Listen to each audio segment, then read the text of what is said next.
কিছুদিন আগে শান্তিনিকেতন ঘুরতে গেছিলাম আর প্রথমবার চেপেছিলাম বন্দে ভারতে। সেটার এক্সপিরিয়েন্স যদি জানতে চাও তাহলে পার্ট 1 দেখে নিতে হবে। আজকের পার্ট 2তে দেখাবো যে আমি সারাটা দিন শান্তিনিকেতনে কি কি করলাম আর কোথায় কোথায় ঘুরলাম। 8:30টার সময় স্টেশন থেকে বেরিয়ে প্রথম লোকেশন চলে গেলাম সুরুল রাজবাড়ি। স্টেশন থেকে এটার দূরত্ব 4 থেকে 5 কিলোমিটার আর এটার বয়স প্রায় 300 বছর পুরনো। এ বাড়ি তৈরি করেছিলেন শ্রীনিবাস সরকার আর এখানে এখনো খুব বড় করে প্রতি বছর দুর্গাপুজো করা হয়।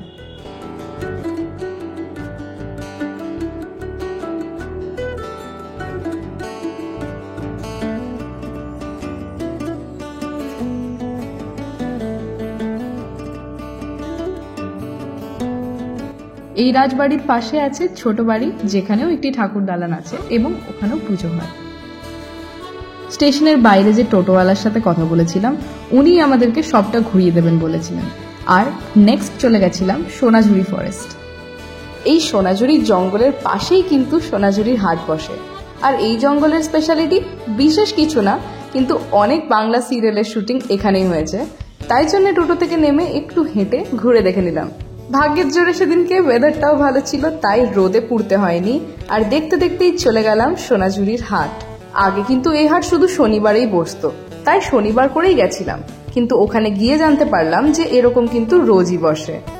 আর এইখানে পেয়ে যাবে শাড়ি থেকে শুরু করে ব্যাগ, বিভিন্ন ধরনের জুয়েলারি, হ্যান্ডিক্রাফটসের আইটেম, এমনকি পেয়ে যাবে বাদ্যযন্ত্র।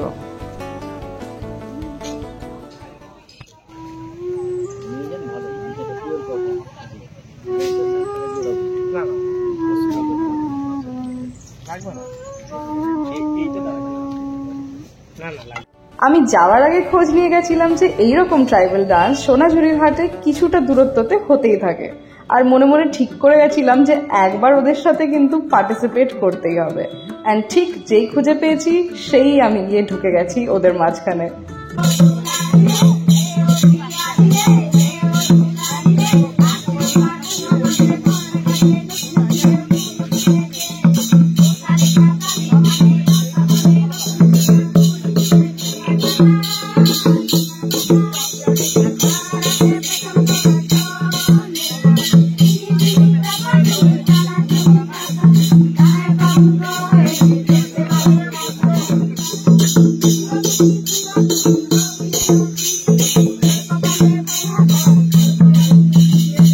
হাটের শেষে খুঁজে পেলাম একটি রিসর্ট। ওখানে কিন্তু বেশ 3-4 রকম রিসর্ট ছিল, তবে এই রামশ্যাম ভিলেজ রিসর্টটা সত্যি অসাধারণ। এখানে রুমস কিন্তু সব ফুল ছিল, তো যদি এখানে এসে থাকতে চাও তাহলে কিন্তু আগে থেকে বুক করতে হবে। আমি এখানে ঢুকেছিলাম খাবার খেতে, কারণ এদের একটা আলাদা করে রেস্টুরেন্টও আছে। পুরো রিসর্টটাতেই একটা রাস্টিক আর্কিটেকচার দেখতে পাই আর দেখতে পাই প্রচুর গ্রিনারি। এখানে রুমসগুলো মোটামুটি 2000 টাকা দিয়ে স্টার্টিং, কিন্তু আগে থেকে বুক করতে হবে। এবং এখানে ইনডোর সিটিং, আউটডোর সিটিং সবই আছে। আর খাবার, এদের রেস্টুরেন্টের খাবার এতটাই ভালো যে সেটা বলে বোঝাতে পারবো না। ভেজ খাবার থেকে ননভেজ খাবার সবকিছুই অ্যাভেলেবল।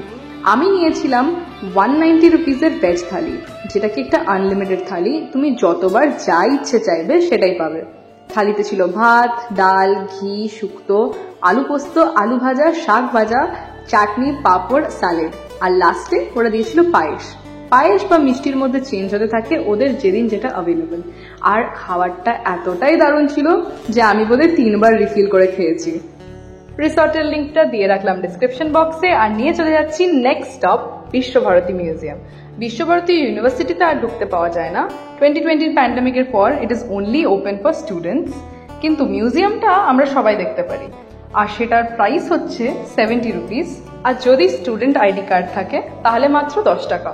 মিউজিয়ামের ভেতরে অনেক কিছু আছে, তার ইউজ করা অনেক জিনিস, তার ওয়ার্ক, তার ফ্যামিলি ট্রি, আর 2টো মেজর জিনিস, এক রবীন্দ্রনাথের গাড়ি আর রবীন্দ্রনাথের 5টা বাড়ি।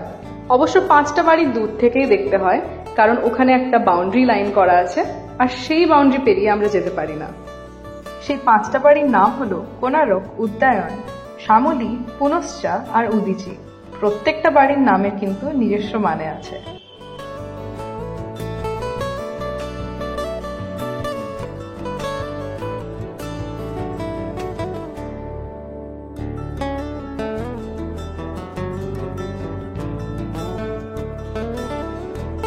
মিউজিয়ামে কিছুটা সময় কাটিয়ে স্টেশনের দিকে বেরিয়ে গেলাম আর রাস্তায় দেখতে পেলাম ছাতিমতলা। হ্যাঁ, সেই ছাতিমতলা যেখানে রবীন্দ্রনাথ প্রথম পড়ানো শুরু করেছিলেন। এখন এইসব জায়গায় আর ভেতরে ঢোকা যায় না, তাই দূর থেকেই দেখে নিতে হলো। আর তারপরে দেখতে পেলাম নাট্যঘর, যেটা কি 1961-এ এস্টাবলিশ করা হয়েছে, আর এটা হচ্ছে বিশ্বভারতীর অডিটোরিয়াম।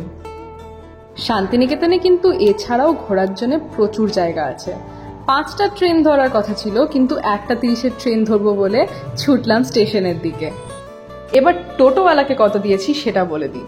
দিনের শুরুতে 1200 টাকা চেয়েছিলেন, কিন্তু আলটিমেটলি 500 টাকা দিয়েছিলাম।